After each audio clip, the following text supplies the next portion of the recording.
Rahul Mamkootathil MLA. ഗർഭചിത്രത്തിനായി യുവതിക്ക് കൈമാറിയത് ഗുരുതര പാർശ്വഫലങ്ങളുള്ള മരുന്നാണെന്ന് മൊഴി. യുവതിയുടെ മൊഴിയുടെ കൂടുതൽ വിവരങ്ങൾ പുറത്തുവന്നതിന് പിന്നാലെയാണ് ഇക്കാര്യങ്ങൾ പുറത്തുവരുന്നത്. രാഹുലിന്റെ ഭീഷണിയിൽ നടത്തിയത് അശാസ്ത്രീയ ഗർഭചിത്രമാണെന്ന് വ്യക്തമാവുന്ന മൊഴികളാണ് യുവതിയുടേത്.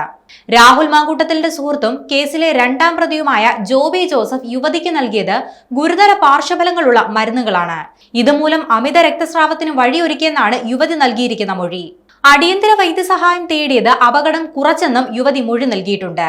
സാധാരണഗതിയിൽ ഗർഭചിത്രം നടത്തുമ്പോൾ യുവതിയുടെ ആരോഗ്യസ്ഥിതി പരിശോധിച്ചതിന് ശേഷം മാത്രമാണ് മരുന്നുകൾ നിർദ്ദേശിക്കുന്നത്.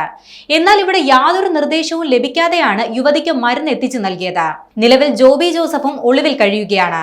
ജോബി ഇന്ന് മുൻകൂർ ജാമ്യാപേക്ഷ നൽകുമെന്നാണ് വിവരം. കൂടാതെ രാഹുൽ വിവാഹ വാഗ്ദാനം നൽകിയിരുന്നതായും പെൺകുട്ടിയുടെ മൊഴിയിലുണ്ട്.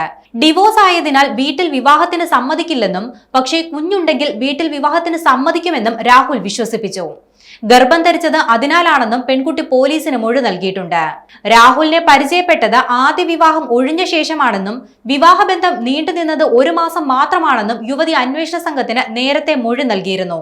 ആദ്യ വിവാഹം നടന്നത് 2024 ഓഗസ്റ്റ് 22-ന് ക്ഷേത്രത്തിൽ വെച്ചാണ്. ഈ വിവാഹം നിയമപരമായി രജിസ്റ്റർ ചെയ്തിരുന്നില്ല. 4 ദിവസം മാത്രമാണ് ഒരുമിച്ച് താമസിച്ചത്. 1 മാസത്തിനുള്ളിൽ ബന്ധം ഒഴിഞ്ഞുവെന്നും യുവതി അന്വേഷണ സംഘത്തിന് കഴിഞ്ഞ ദിവസം കൊടുത്ത മൊഴിയിൽ പറയുന്നുണ്ട്. രാഹുലിന്റെ ജാമ്യ ഹർജിയിലെ വാദങ്ങളെ പൊളിക്കുന്നതാണ് യുവതിയുടെ ഈ നിർണായക മൊഴി.